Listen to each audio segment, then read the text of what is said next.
Well, it's a pleasure and thank you for joining us on this Coffee Court where we discuss critical and significant matters. My name is Fred Makubuya, and this time around we'll be digesting matters of infrastructure and physical planning. Now, one of the committees that is very significant in following up matters of physical planning in this country is the Committee of Physical Planning and Infrastructure Development.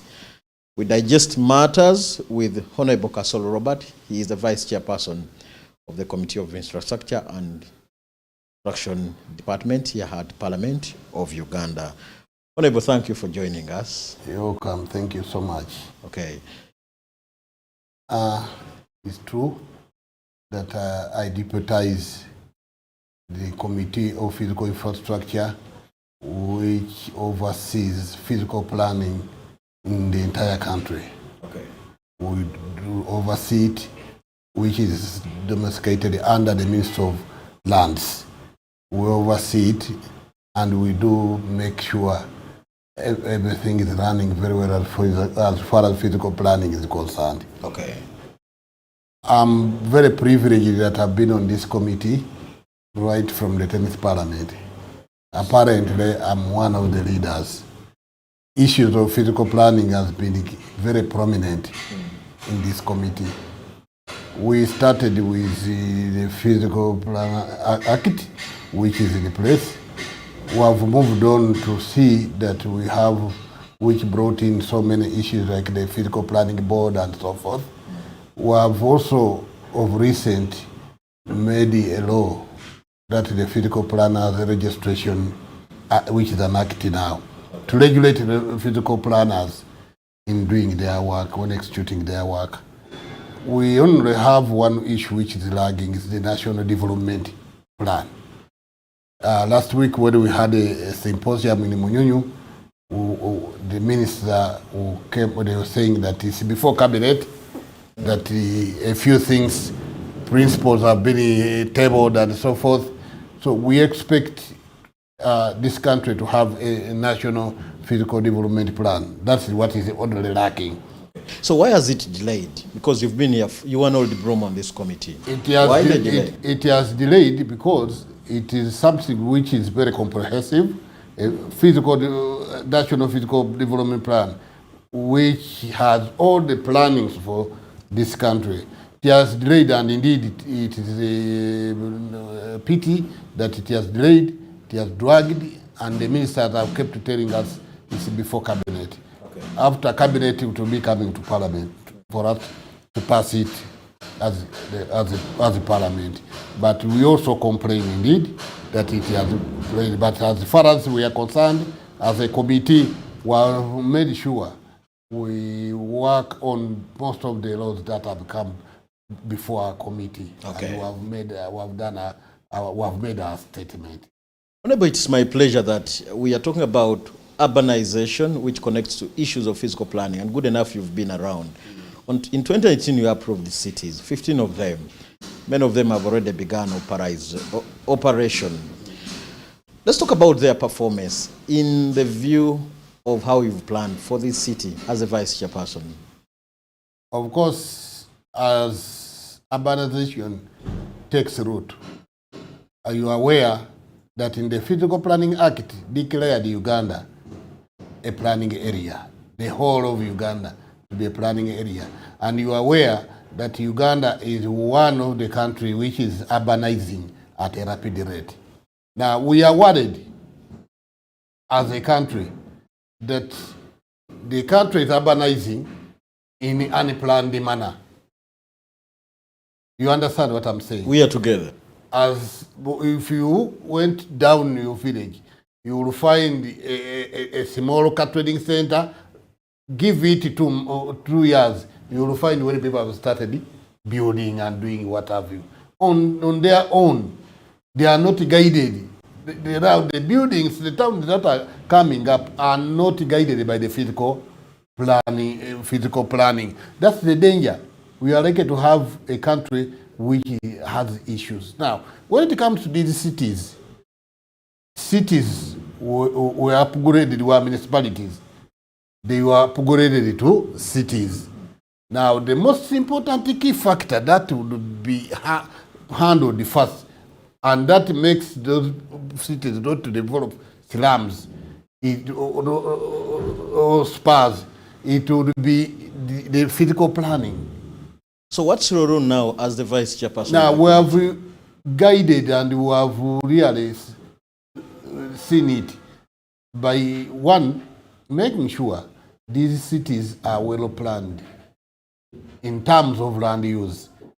Well planned, that the cities are planned to avoid future problems where if they don't plan, there will be a big problem. Now the issue which is at hand and which is endangering these cities, that most of them are not well planned. So who should plan for this? Now, it's the ministry, it's government which must plan for these cities, not through the ministry. It's government. And what does that mean? It requires a budget. It requires a budget to make sure these cities, and this is something that we have discussed several times. Not that we are quiet about it, but in all forums where we have had in all our meetings, these issues have kept coming. So would I be wrong if I threw this responsibility to your committee, which you... No, our committee, yes, is responsible because we do day-to-day overseeing of these ministries for them to be able to execute their work. But we are at times curtailed. Our hands are usually tied that when we don't provide them money, and yet we are the people who are supposed to provide them money. As Parliament, we can appropriate money. We say we have appropriated this much, like in the previous budget. This coming budget, we are going to do the same. We appropriate money to these entities, to the ministry, to enforce, to make sure they implement physical planning in these particular cities. But at times that money is not realized. That money is not sent to the ministry, and that comes a stumbling block. So what do we do? Who is to blame? What do we do? You can't blame us as a committee. You can't blame us as a committee. It's the people. For us, we will pass the laws, but we don't give money. It's for us, we appropriate. I think papers. And then the responsibility is for Minister of Finance. No, but you could lobby for more funds as a committee. I think it's not necessarily lobbying as per se. What I want to tell the country and the viewers is that we sit in our rooms and we plan for these things. Like the current budget running, we had a series of meetings, and our priority was physical planning. But when it came to how much money do we need to give the physical planners, people who are supposed to, it became an issue. So what do we do? Because most of them are already in operation. Gulu, Hoima, Masaka, Mbalara, Fort Potro, Mbale, which is your neighbor, and Soroti. Many of them are already in operation. So what do we do amid this lack of enough finances? Lack of finance is going to cripple a lot of development. If we continue in this kind of state where money is not put to key critical areas like enough physical planning, we are going to have a very big problem as a country. Because what has happened that urbanization has gone ahead of physical planning. Places are being urbanized, but the planning is not there completely. What do you expect? So my only appeal, my only thinking, my opinion, it would be that we need to prioritize these issues and give these people money for them to be able to go and do the physical planning of these areas and guide where land use in these particular cities. If government doesn't do that, there is likely to be a very big problem, and there is already a problem. If one said you are in the right capacity to do all the lobbying as the vice chairperson in charge of the physical planning and the infrastructure committee, you are the right person to do all the lobbying, not me, Fred Makuya. No, we are doing our work, and indeed we are doing it. We talk to each other. We talk to at our levels. we talk to each other and we digest these issues about physical planning and what have you. But along the way, things don't work out. What do you do? let me bring you closer to Kampala, which has been around for very good time. Kampala is the capital city of Uganda. Are you satisfied with the way Kampala is being planned for? Those are the dangers. The kind of encroachment on wetlands and what have you that you are seeing in Kampala is basically due to lack of physical planning. Let me tell you, in the KCCA, my committee oversees works and physical planning. But I can assure you, this year running, physical planning in Kampala never got any money. How do you expect them to perform? No, it's a directorate. It's the directorate. It's just a directorate. The directorate of physical planning in the KCCA didn't get any coin. What miracle do you expect from them? How do you expect them to perform? Those are the issues at hand. That offices are there, staff they are not given money. At times they are even understaffed, and they are even not well remunerated. There are issues. There are issues. We can never have enough staff, Honorable. Yeah, the staff may not be enough. And we can never have enough money. The few who are there, we may not have enough money, but let's give them money to do a bit of work, to see them at least working. We cannot demand performance from them when we never facilitated them. So you're talking about issues of money. Do you also think, because the illiteracy level also seems to be very high, and this is not an issue that what is very prominent is that once as government we appreciate the value of physical planning, government will channel money there. Okay.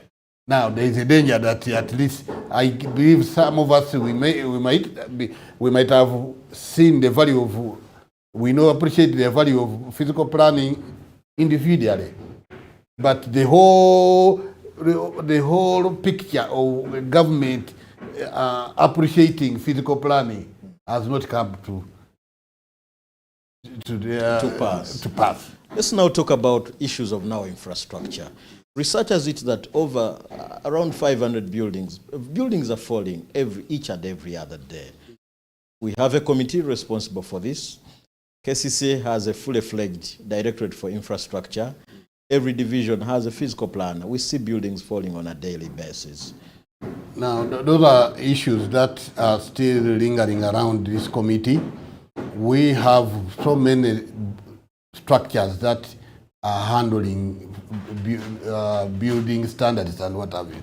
Now, within our committee, we have a body called the Building Review Board. That one oversees, makes sure to see that the building is built according to standard, it meets all the structural standards, everything, material and what have you, are all done in the right way. And they are indeed, we appreciate they are doing it their way, but Ugandans are very stubborn. Most of these buildings, and this National Building Review Board is still thin on the ground. They are not everywhere. But at least now, there are approvals that are done for any building to be erected. There is a process that, like in a city of Kampala, you cannot just wake up in the morning and you start constructing, even if it's a toilet. No, but we have many of them that begin in January, and by April the building is done. Those are the issues. Is this okay? Those are the issues. But we have the issue of those who don't want to do things the right way. And that is they are the majority. You realize somebody is a very rich man, is constructing a building of billions of money, but he does not want to go to the formalities. Don't you think this is where now Ugandans will be pleased to see you, Honorable Kasoro, and all the 30 members of going to downtown, going to Chisenyi, going to Machindi? We have done that. Of recent, we were taken to court. Over this building called Rotas. When the public alerted that the building had issues, we went there. But I am aware that the developer took Parliament to court why we went to see what have you. But I guess the judge was very patriotic enough and said, and maybe I would ask, and maybe I would be hard on this, why wait when errors have happened? Maybe come up when the building is just on the initiation stage. Why come up when issues have some happened? of these are private buildings. Some of these are private developments. And as Parliament, at times we can't be everywhere. No, I thought as Parliament. But we have our links, like National Building Review Board, which is on the ground for them, for any development, approval of a plan and what have you, they are on the ground. They are doing their day-to-day work. For us, when they come in to oversee, but of course, we do it. Let's try thrice in a year. Okay. To go around Kampala and what have you. But these are cases that are handled by bodies like a KCCA. KCCA as a department, they are the one who authorize these buildings and what have you. They are supposed to oversee and determine that this guy's building is being built according to plan and what have you. In fact, the building at every stage is supposed to be certified that this person, these are the specifications he gave, and this is the structure, and what is on course, is following up, is following the guidelines, the plan of the house, and what have you. These approvals are done, and what have So you. who does the certification? Certification is the KCCA and Building Review Board. So if I'm out of Kampala, who does then the certification? They are everywhere. Building Review Board, and there are local governments everywhere. If you are out of Kampala, Wakiso has that structure. They play that role to say that what is being reviewed there is according to plan. If you are in Mukono, if you are in Mbale, if you are in Budaka, they are everywhere. There are bodies which are mandated to look at whatever you are building does not endanger human life. So what should the building, to be certified a fledged building, what should it have? We have many of them in Kampala that if you, I don't know if you do a tour downtown, but there are many that don't qualify. That is the impunity that is being seen in the city. It's impunity and the bribe which is happening.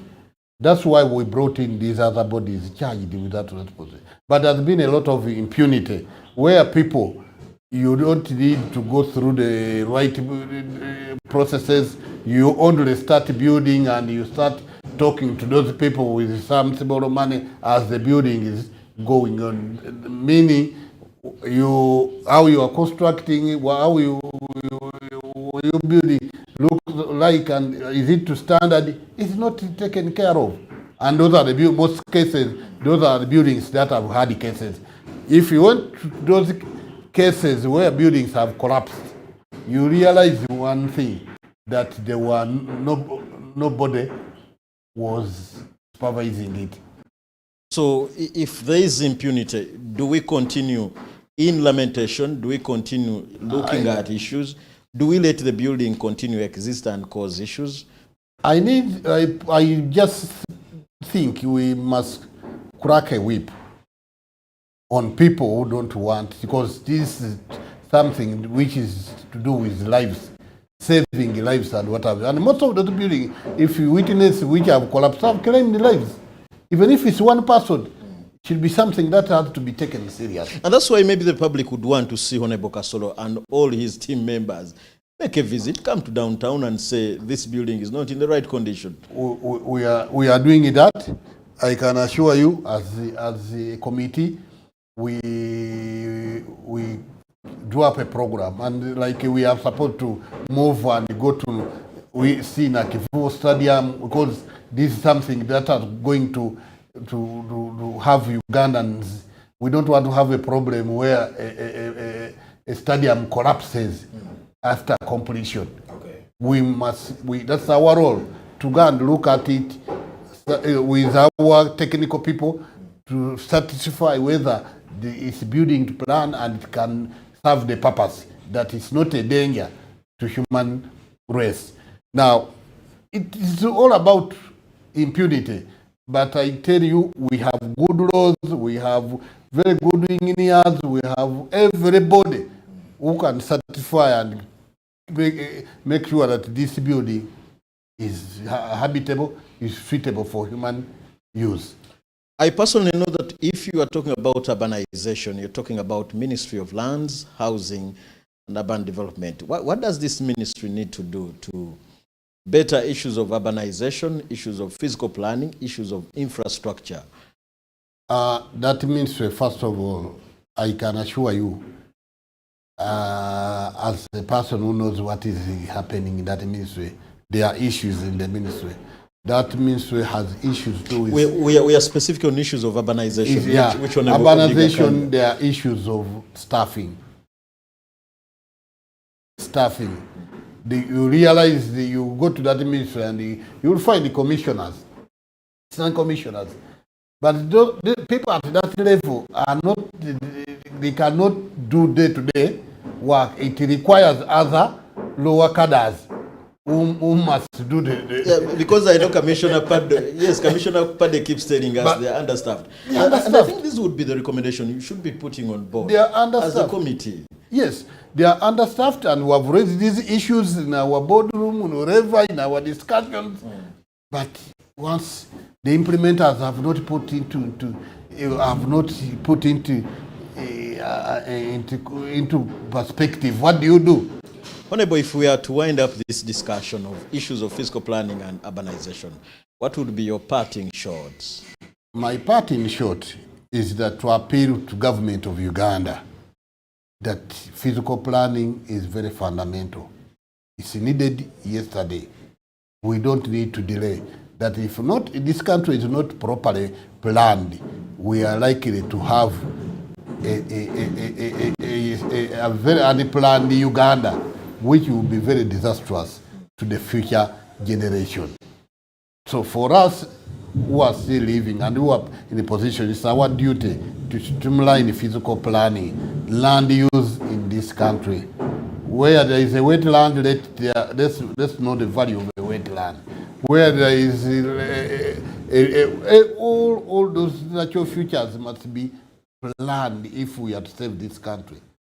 Physical planning is very important, and we will not realize the proper development if we don't practice physical planning. Okay. My appeal to government is to have this country planned properly. Honorable Robert Kasolo, thank you so much and for sparing time to speak to us on critical matters of physical planning. Next time I am on this coffee court, especially discussing issues of physical planning. Of course, I'll be speaking to the ministers responsible. I know Honorable Judith Navakova is the cabinet minister in charge of lands, housing and urban development. Honorable Sam Mayanja, I know you are in charge of lands. Honorable Biga Kanya, I know you are in charge of issues of urbanization. And that is our coffee court for today. My name is Fred Makubuya.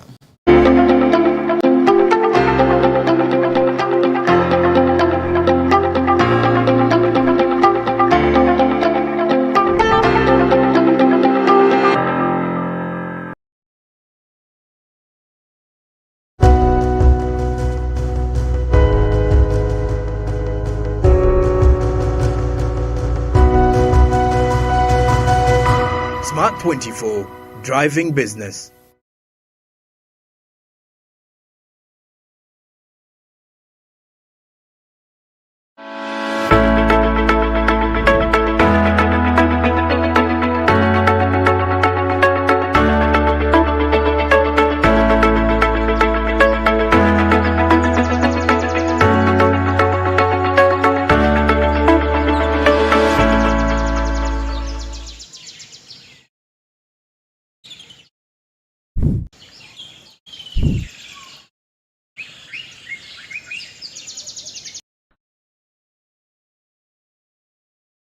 Is now informing public because MEME is required to inform public and shareholders. So we are just doing the normal legal and regulatory procedure.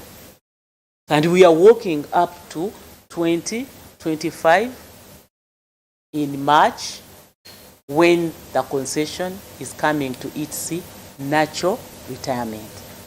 So we have to make sure that we follow the necessary procedures, and also to... Energy Minister also assures the staff that their jobs are secure. Allay the fears of the staff who are grappling with the anxiety that we are not going to reduce the distribution network that Umeme has been operating. And what that means is that we require staff. Umeme has been is employing more than 3,000 staff to manage the network of thousands of kilometers. Okay? So, whether the concession ends or not, we need people to do the work that Umeme has been doing. So the staff has to be rest assured that we will need their services. According to Umeme's financial report for the 2021 fiscal year, in the case of unnatural termination of the concession and subject to and concurrent with the retransfer of the distribution system to UDCL or its designee, the government will pay the company instantly available money for the buyout amount, which is equal to 105% of the cost modifications that have not yet depreciated and have not been covered by the tariff as of the date of the retransfer. Umeme leaving, I think Umeme was a very unfair concession to start with. Number one, any amount above $13 million was supposed to be arbitrated in London. Number two, if you look at the cost of electricity, I'm not trying to say Umeme is the only player that has made our tariff go up as domestic consumers, but they had a contribution. The concession states that Umeme must get a 20% return on investment for whatever investment it makes in the electricity sector, in the electricity network, in the grid. That 20% is recoverable through the tariff, meaning that when they are computing the amount of money, when ERA is computing the amount of money to be paid, they reference what was negotiated in the concession. The 20% is in there. If you look at the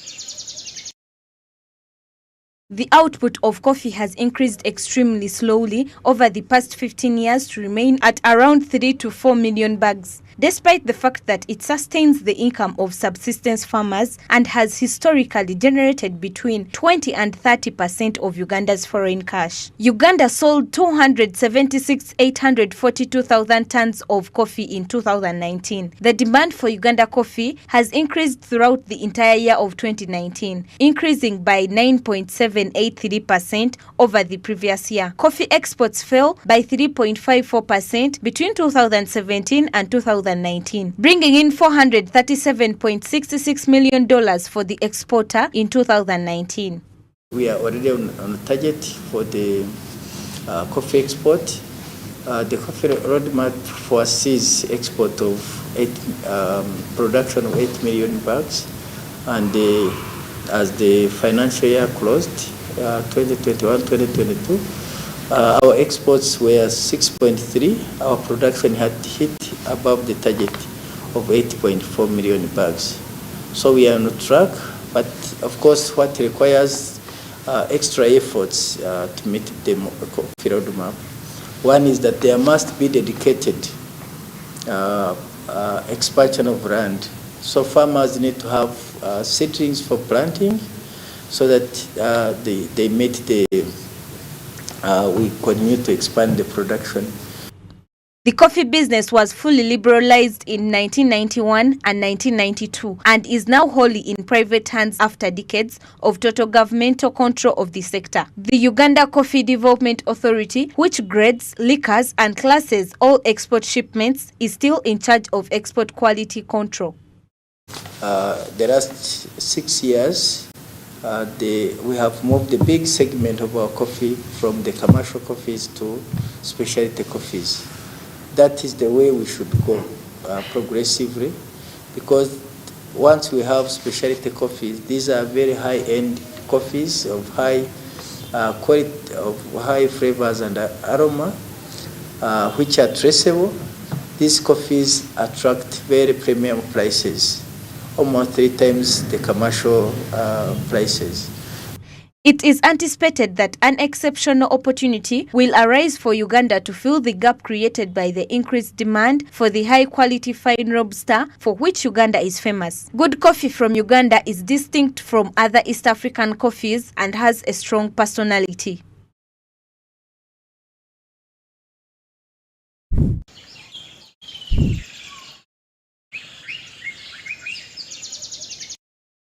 The chairman of the Bloc Association emphasized on Uganda adopting cutting-edge technology such as the use of cryptocurrency, and that the blockchain policies will assist them in managing transactions. In terms of managing and exchanging digital currencies, the Blockchain Association of Uganda encourages effectiveness and promotes high ethical standards of business among its members. It was clear that leading nations around the world were projecting economically over the next several years. They were seeing that there's going to be not just economic FAD, there's going to be geopolitical changes. The landscape globally in the field of finance is going to evolve. And so we must begin to prepare our young people. So for me, this became clear that what we were looking at in Uganda, what we had stumbled upon, has long-term global implications. And so I contacted my colleagues in Uganda, and we decided to actually deepen our knowledge in this area. The law shapes, guides, and governs money adoption in Uganda, particularly in the blockchain area, because some of these activities are regulated by safe security, allowing people to conduct safe transactions and adopt the new emerging monetary technologies. To bridge the information gap about blockchain technologies and also the intersection of blockchain technology and the law, as we try to shape the future generations of this country, especially when it comes to setting the pace for innovation in the blockchain space, and also making sure that we have a team of emerging lawyers with specific and special understanding of the blockchain environment to nurture a conducive legal framework that will be able to sustain growth, development and innovation in this space. Cryptocurrency adoption in the country is still at a relatively low level, but it is definitely growing very greatly. Over the last few years, the numbers have exponentially grown, and right now we're going to experience a massive adoption. The more we do outreaches like this, the more we make sure we bridge the information gap in the blockchain space, because information has been very critical when it comes to adoption of blockchain and all other use cases. So we're trying to bridge that information gap by making sure that a great number of people get the interaction with accurate and authentic information about blockchain and cryptocurrencies. Technology is developing quickly, and it is expected that everyone will accept and maintain the rapidly expanding broad technologies. The blockchain technology is a digital economic ledger that cannot be tampered with and can be configured to record nearly any exchange of value addition to financial transactions. And so cash becomes there. Then, of course, remember, trade is now happening even faster. We're now moved into the second, actually now we're getting into the third industrial revolution, which is characterized by the internet.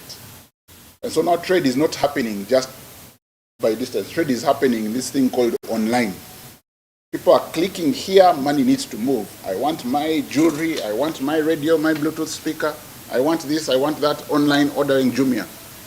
At the end of the day, money needs to move much faster than cash needs to move. And so we came up with e-money, or plastic money, the one that you stick into an ATM and you can withdraw cash, or you can go and pay directly. And so that you notice that money evolves as the use cases and the demand for it changed. There is no doubt that blockchain-based solutions can outspace existing or non-existent technology infrastructures in Uganda. Blockchain applications are being implemented in Uganda through enabling micropayment systems, managing digital identities, and implementing smart contracts. The catalysts for a new era of inclusive growth were "No one is left behind," and such groundbreaking developments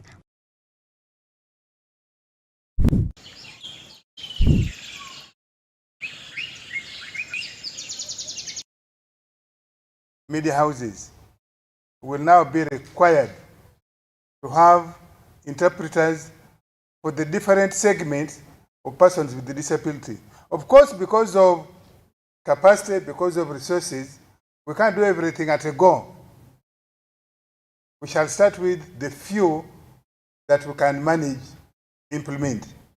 According to Medi Kagwa, Chief of Multimedia at the Uganda Communications Commission, the licensing of more than 204 radio stations and more than 57 TV service providers has improved the sector quality and quantity of local content. Companies have also opened, I don't want to call them TV, but they are now broadcasting. They have online presence, they have streaming apps, and they are carrying your content. But most importantly, I personally have observed improved relations between the regulator and broadcast operators. I'm happy to note that in the last 4 years, we haven't closed down a radio station. Piracy, international websites like Amazon that lack local licenses, and changing pay TV dynamics are just a few of the issues the industry is still dealing with. Instances of piracy where you pirate your competitors' content, but most importantly, some of these people you employ don't have contracts and come to the commission complaining of issues of remuneration. We have also seen instances of misuse and abuse of media channels. Uganda Communications Act, or the license that Uganda Communications Act gives you. There are laws of Uganda that pertain to this industry that we all need to be aware of. The lawyers always tell us ignorance of the law is no defense. My brother Fred will speak to that. So we need to appreciate what are those laws that pertain to the business you do. We need to move away from this culture that is a Ugandan culture where you see someone doing well and just copy and enter the business without understanding what is required of that business. The Commission has released broadcasting guidelines for enabling television access for persons with disabilities in Uganda, in addition to concerns pertaining the broadcasting sector, in accordance with the Persons with Disabilities Act 2020, that will help in having an inclusive digital economy.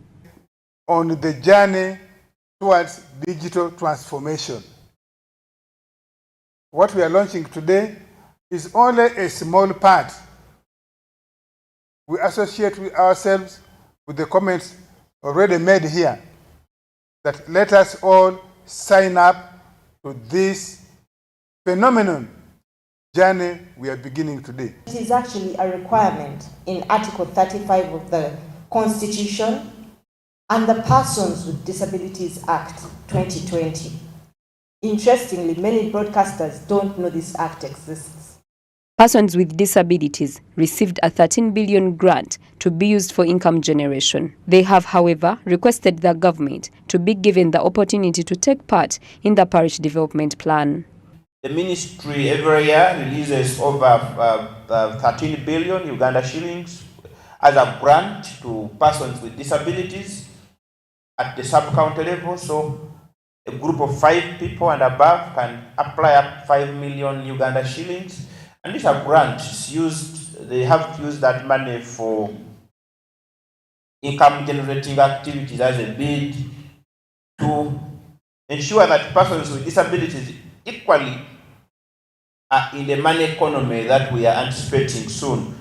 The path to digital transformation should include accessibility for people with disabilities. It is important to identify the government flagship initiatives for vulnerable people. Naomi Mtumba, Smart 24 TV.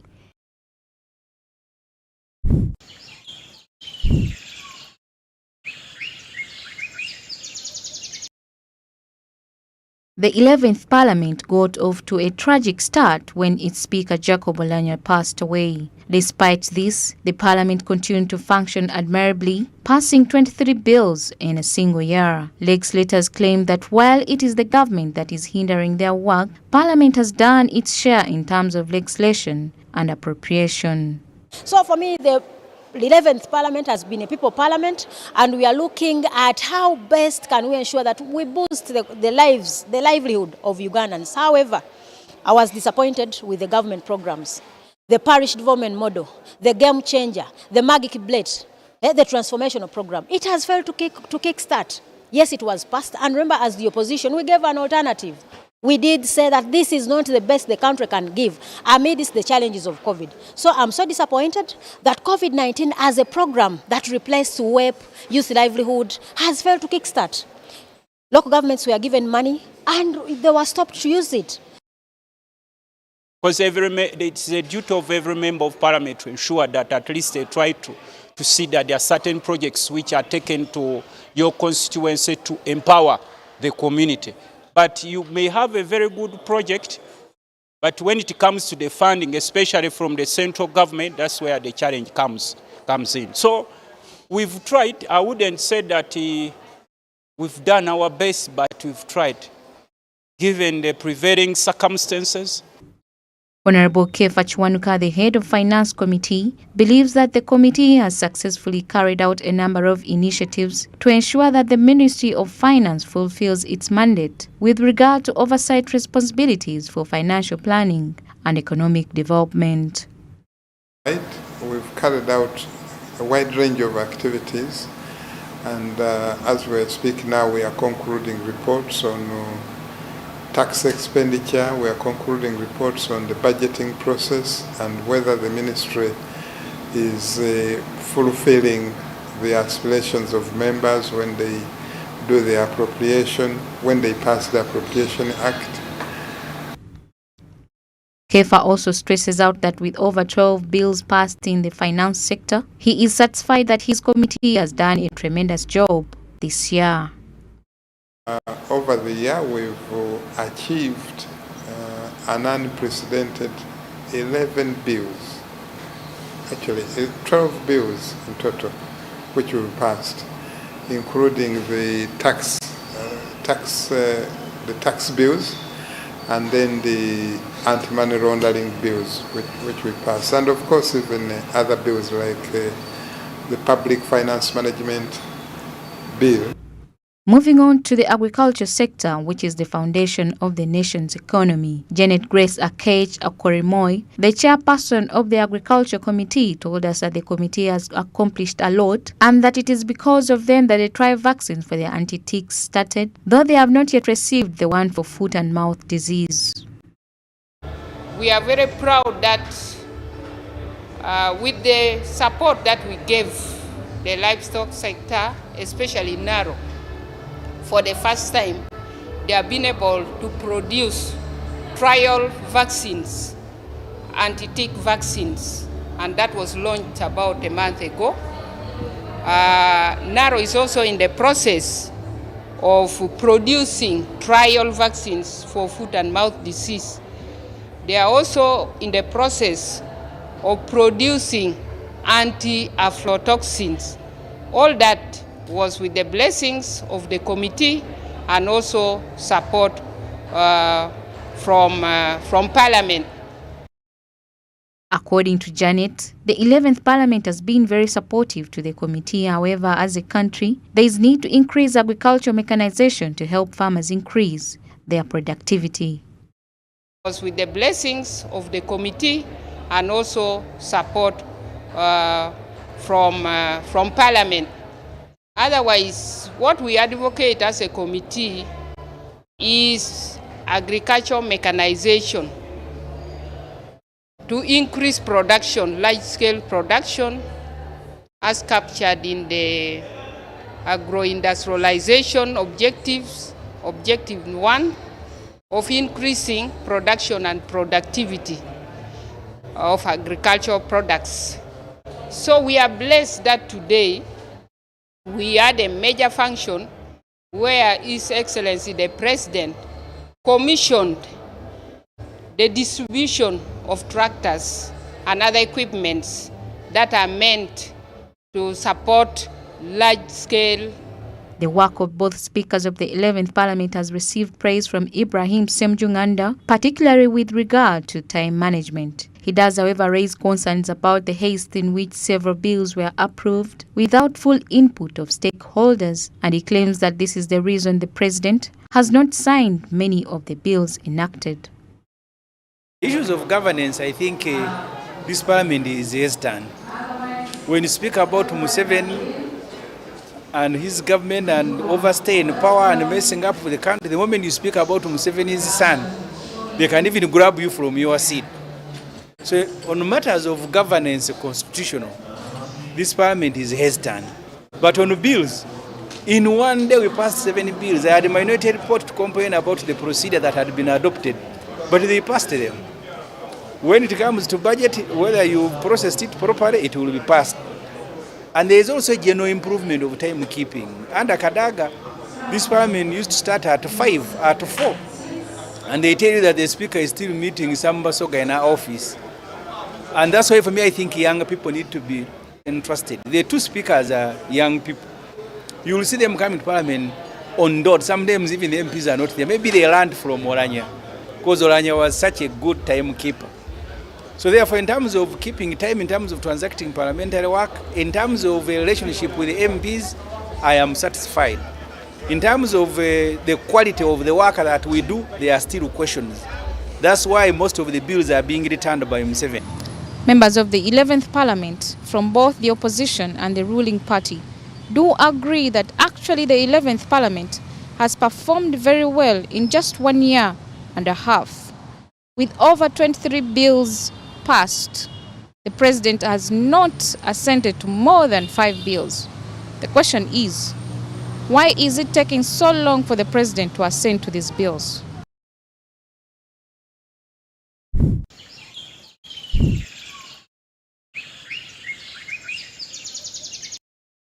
We have quite a few challenges as a broadcasting industry. We have been given guidelines that require us, for example, to ensure you have literally sign language in all the programming you have, even beyond the news.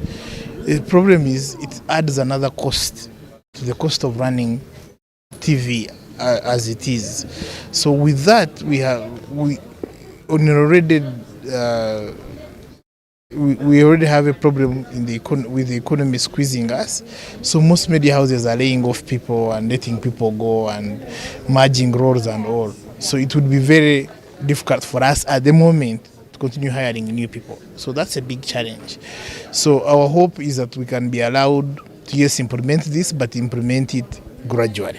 From this squeeze, what would help us is if as we had shared in the Committee of Parliament, and there was a report to that, where at least 2% was to be organized and made available for media in the programming, because as you know, every year ministries and government agencies budget for spend. They spend on fuel, they spend on office space, they spend on staff, but then most of them do not plan for media. So for the great things they actually do, people do not know what these things are. And as a result, a lot of people think government is doing nothing. But yet government is doing a lot. But the challenge is, all that it is doing, do people know about it? So our request is that actually these recommendations of the Committee of ICT of Parliament are put in action, so that as we budget for the next year, financial year, a budget of at least 2% is put in place to support the operations of media as advertising.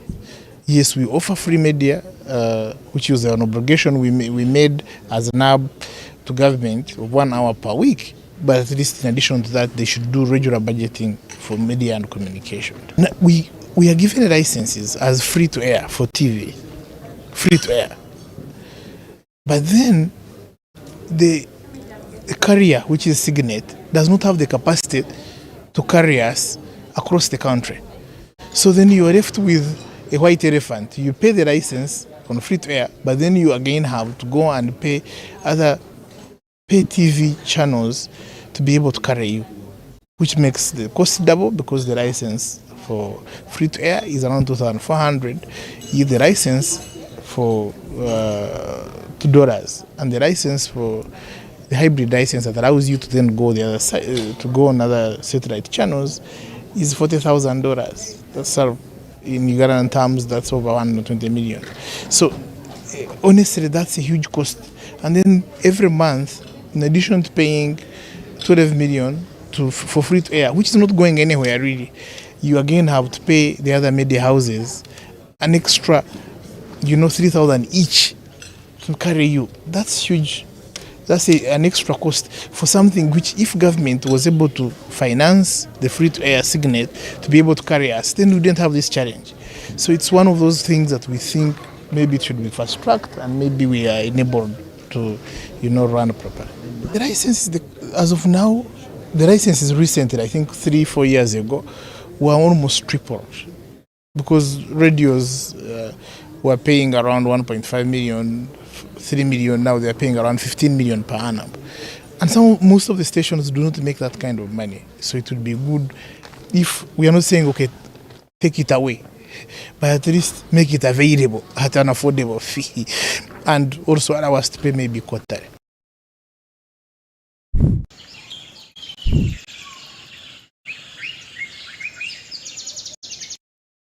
That's not possible anymore because of trying to accommodate other persons. But what we found is when we would license, you would authorize a station with a particular set of parameters and a transmitter, and then along the way, the person goes and acquires a new transmitter without complying with the requirement that's in the Uganda Communications Act that you have to have prior approval by the Commission. So when you change any parameters of your station, you affect the analysis that was considered to accommodate you vis-a-vis other users of the spectrum. Because these airwaves do not know boundaries. They won't know that such and such a station stops here and then the other one starts from there. They will continue moving out. So if you broadcast irrespective of those considerations, you'll interfere with the others. And at the end of the day, it's not the broadcasters only that suffer, it's the public. Many times we actually do get complaints from the public that they can't hear their desired station because someone is interfering with it. We also have technicians who during the day, because they know UCC is going to pass by, they tune it down. You talked about the speed cards. Exactly, the same way you get tempted when next year I'll be going with Joseph Tumbale, you get to Tirinyi Road and say no one is watching, and accelerate. And then when you see the uniform ahead, you slow down. So in the same way we're having technicians, they would power. During the day they know we are coming, they power down. In the evening they know our UCC staff has retired for the day, they power up and go back to interfere. So we need to improve. I always tell the broadcasters, when we started, we had shacks for radio stations. We are developing. We are going to middle income status. We're not going to stick to the shacks. So let us move. And we have been very lenient since 2018, engaging you to be able to give you time to do so. Broadcasters, I'm glad you talked about that. Again, the challenge we have, and we intentionally created the difference between commercial and community, knowing that community is at a smaller level and addressing needs of community. But you find someone getting a community license and wanting to operate as a commercial broadcaster. When, for example, we come running after Joseph to say, why has your media platform violated the standards? He's like, no, this person called into the show. But if you're doing a live show and you can't anticipate that, Mr. Mkasa is going to call in and he's going to say this, which is not in agreement with the standards, when we watch these foreign channels, we wonder, well, why is that beep? They're not recorded shows. They're live. But they have added the technology to make sure unacceptable content is not put through to the public.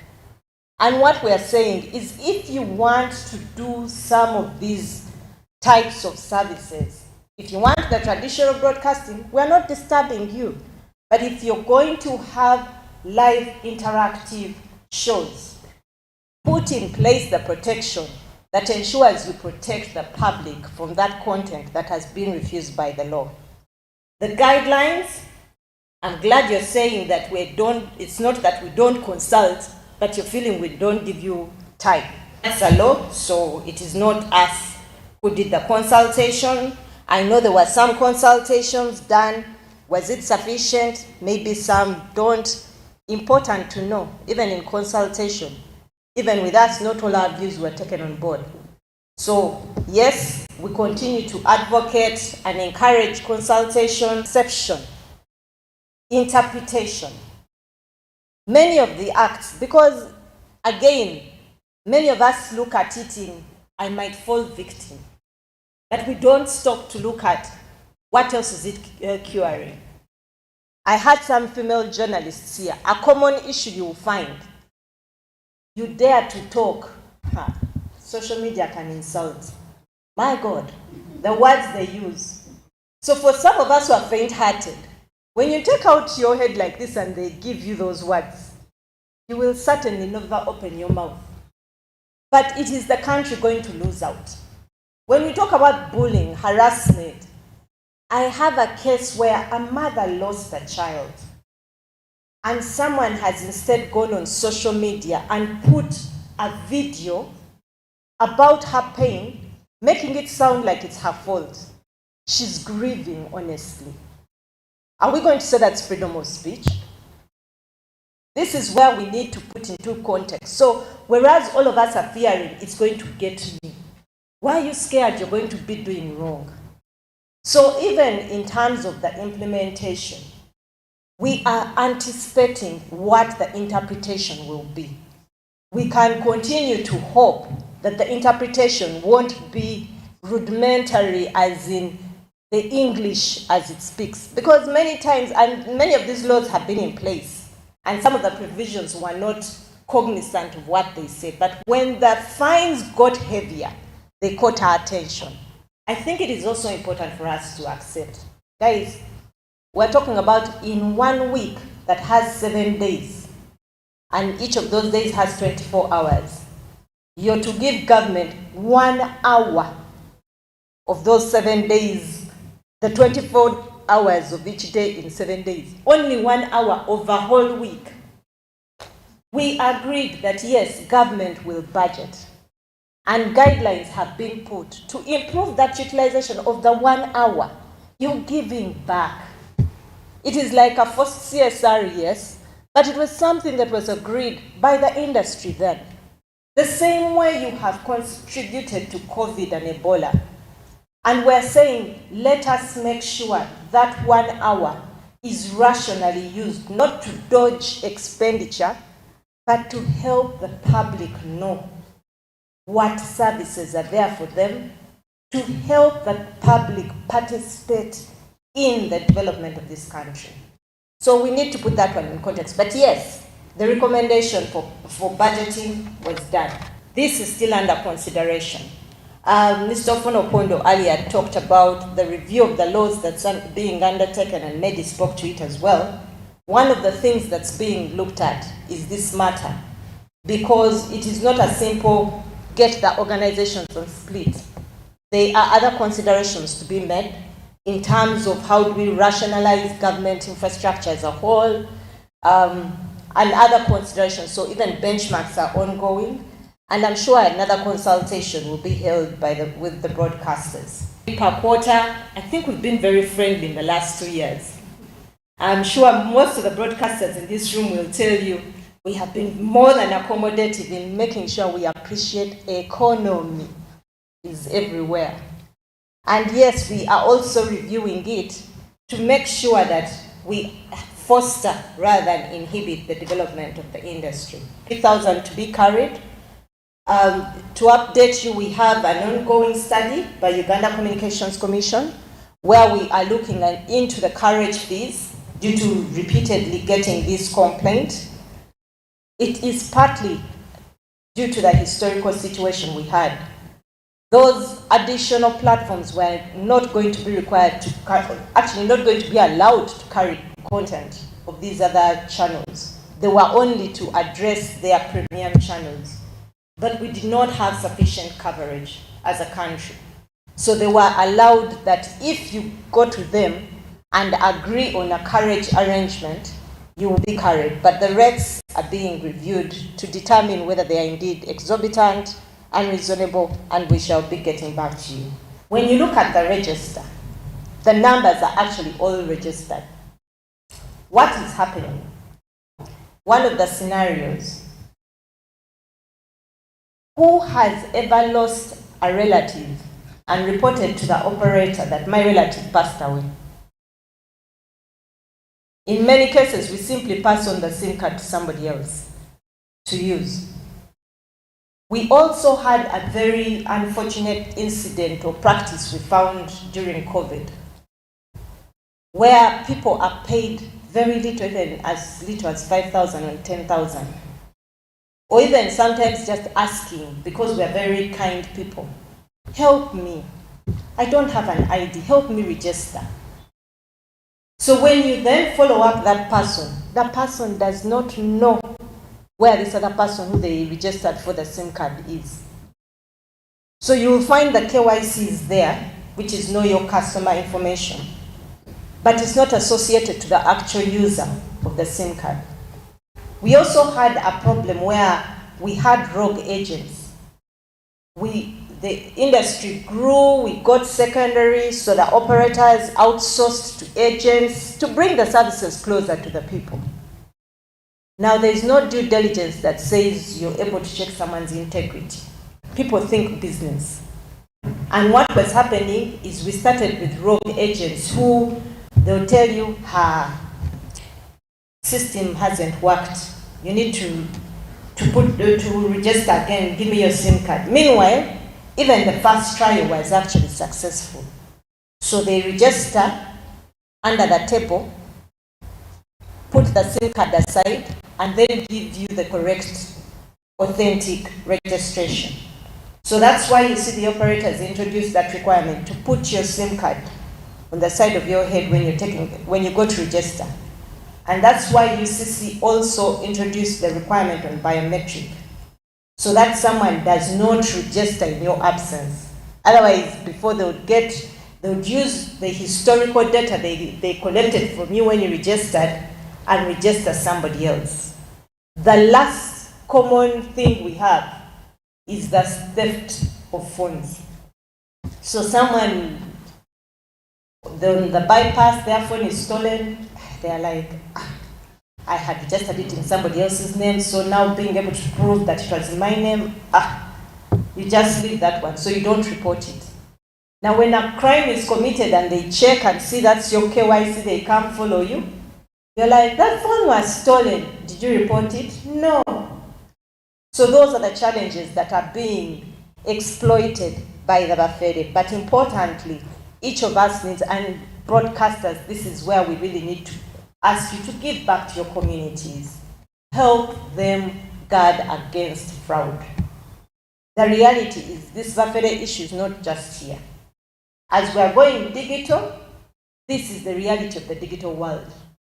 The scammers are always looking for ways to exploit. And they use what they call social engineering. I just need to know one correct fact about you. And I start asking, oh, hi, Joseph. You're like, this person I think knows me. By the time they've called me Joseph, they must know me. So I realized, then you start correcting them, no, I was doing this mainly of volunteering information. So they start extracting from you information, get your trust until they get to the point where they ask you for your PIN and you volunteer. Especially in the rural areas, our mothers, our fathers, our relatives. Let's help them understand these things. The local channels being cut off. Mehdi presented earlier. We have around 40 channels. Now the courage, in terms, I'll call it courage, but the same way you have a bus moving along the road, carrying your signal from the studio to yourself, there is a cost involved. If you're going via satellite, someone has to lease the satellite capacity that receives the signal and then beams it down. If it is by road or terrestrial infrastructure, still someone has to operate and maintain that infrastructure. So there is a cost. Now with the 40 stations, if we get the pay TVs to carry all the 40 stations and carry them free, who meets the cost? As a result, there is only one channel they are obligated to carry for free. and that's UBC as the public broadcaster. All the others talked about hybrid. It means they have a free-to-air license so that they are carried for free, or to us they are free because they pay UBC to carry them and you receive them for free. So they meet the cost of the signal coming to you. In the case of the pay TV platforms, again, they pay the pay TV owner so that they deliver that signal to you. So just to correct that.